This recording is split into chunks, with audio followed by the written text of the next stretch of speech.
Des lycéens pour la plupart, venus manifester leur soutien à 7 de leurs camarades de classe. Depuis plusieurs mois, ces adolescents dorment dans la rue. On n'est pas d'accord. On manifeste aujourd'hui pour avoir des logements pour 7 lycéens qui sont à la rue et qui préparent pour la plupart leur bac. Ouais, voilà le bac. T'imagines Donc, le bac à la rue? En plus, c'était à la rue en hiver, hein. Il faisait moins 4. L'objectif de cette manifestation, alerter les pouvoirs publics et médiatiser l'affaire. Des professeurs sont aussi présents. Ce sont eux qui ont tiré la sonnette d'alarme quelques semaines plus tôt. Et ils ont fait beaucoup parler d'eux dans la presse. Profs, nous nous battons pour aider nos élèves qui dorment dans la rue. Un lycée se bat pour trouver un toit à ses élèves SDF. Mais pour l'instant, leur mobilisation n'a pas vraiment été écoutée. Les 7 lycéens sont encore à la rue. Parce qu'il faut que vous sachiez que les profs ont déjà demandé à être reçus par le maire. Enfin justement, ça n'a pas donné grand-chose. On l'a pas eu directement, on a eu une de ses collaboratrices. Et surtout avoir le soutien du maire pour appeler le préfet. En fait. D'accord, on va le faire. D'accord. Comme ça, on l'aura fait. Voilà. Ça marche. Aujourd'hui, les lycéens ont décidé d'aller frapper directement à la porte de la mairie. Bonjour, alors, vous avez demandé? Il n'y a personne qui... C'est fermé. Mais personne ne semble vouloir les recevoir. Rien du tout. Comme par hasard, les portes de l'établissement sont closes. Genre, il n'y a personne qui répond à la sonnerie. En fait, il y a 2 secondes, il y avait quelqu'un. Ouais, mais il y avait même une dame ici. Ouais, voilà. Et le hall semble avoir été déserté. Mais il n'y a personne qui répond. Il y avait 2 secondes, en fait, il y avait une secrétaire et là, elle est plus là. Malgré leur insistance, les portes de la mairie vont rester fermées. Ce soir encore, des lycéens vont dormir dehors.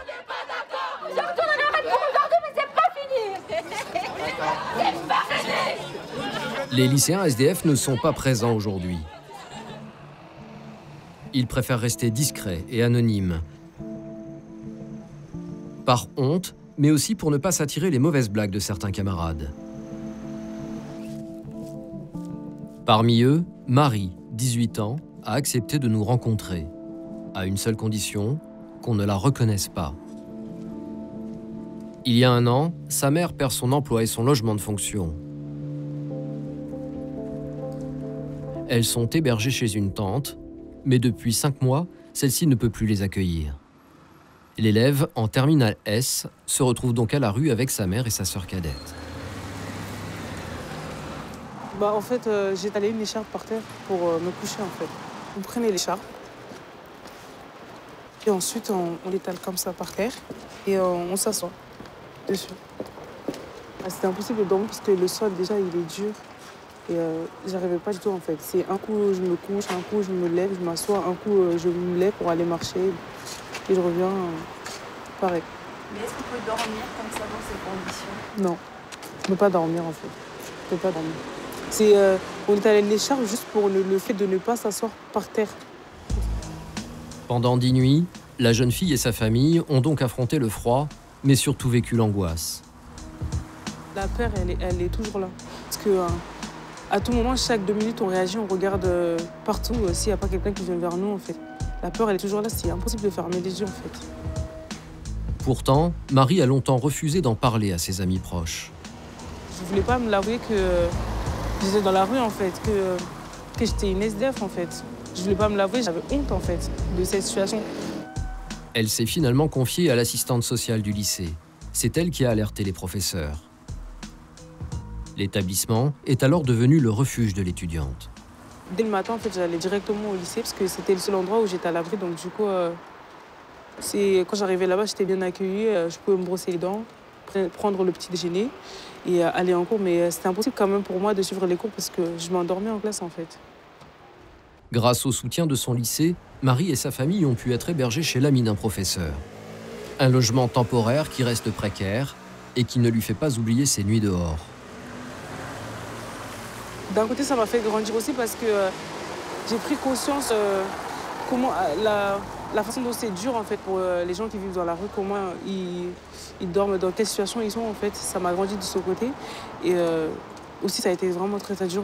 Franchement, ça a été un cauchemar parce que Même jusqu'à aujourd'hui, en fait, je pense toujours à les 10 jours que j'ai passés dans la rue. Et ça m'a marqué toute ma vie, en fait. Si Marie est hébergée provisoirement, d'autres lycéens sont encore à la rue. Alors, pour leur trouver des solutions définitives, les professeurs continuent de se battre. À force de médiatiser l'affaire, leur combat est entendu bien au-delà des portes du lycée. Il y a des lettres de toute la France et des dons de toute la France. Des courriers souvent accompagnés de chèques. Au total, ils ont reçu plus de 7 000 € de dons. Oui, suite à l'émission de télé, j'ai été touchée par cette jeune fille sans domicile fixe. Voici un petit chèque en espérant qu'elle en recevra plein d'autres, amicalement. Alors, il y en a une autre qui dit « C'est France Inter qui m'a fait connaître votre action. Mon histoire familiale fait que j'y étais très sensible et j'ai souhaité vous aider de loin. En ce début d'année à tous, mes meilleurs vœux, mes félicitations et bon courage aux élèves et aux enseignants. » Ah, c'est de Londres, Et il y en a une qui vient de Londres. Tous mes vœux de réussite à Marie, ainsi qu'aux professeurs et employés d'Auguste Blanqui. J'étais si émue en lisant l'article du Monde à Londres où j'habite. Vous êtes admirable.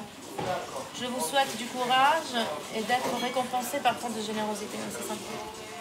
Cet argent a permis de louer des appartements pour quelques semaines, d'acheter de la nourriture, des vêtements aux élèves. Mais les professeurs savent que ces aides sont dérisoires. Très vite, en fait, il y a eu des dons. Ce qu'on s'est dit, nous, c'est que, bien sûr que c'était très bien, finalement, parce que ça permettait de financer un hébergement, en l'occurrence pour Marie, mais que la solution n'était pas là, en fait. Le but, ce n'est surtout pas de se substituer et de devenir des logeurs de nos élèves, quoi. C'est vraiment pas notre but. L'inaction des pouvoirs publics les dépasse. Nous, on veut bien comprendre tous les blocages, tous les problèmes qui puissent exister, mais ça nous met, nous, en tant que professeurs et en tant qu'humains, dans des situations qui sont intenables. Voilà, on ne peut pas enseigner demander des choses à des élèves alors qu'on sait très bien qu'ils dorment dehors, quoi. C'est juste. Donc voilà, après la réaction, elle est juste là. Non, effectivement. Mais même si ce n'est pas leur rôle, les professeurs n'abandonnent pas. Ils ont réussi à décrocher un rendez-vous avec le sous-préfet et certains élèves ont déjà pu être relogés.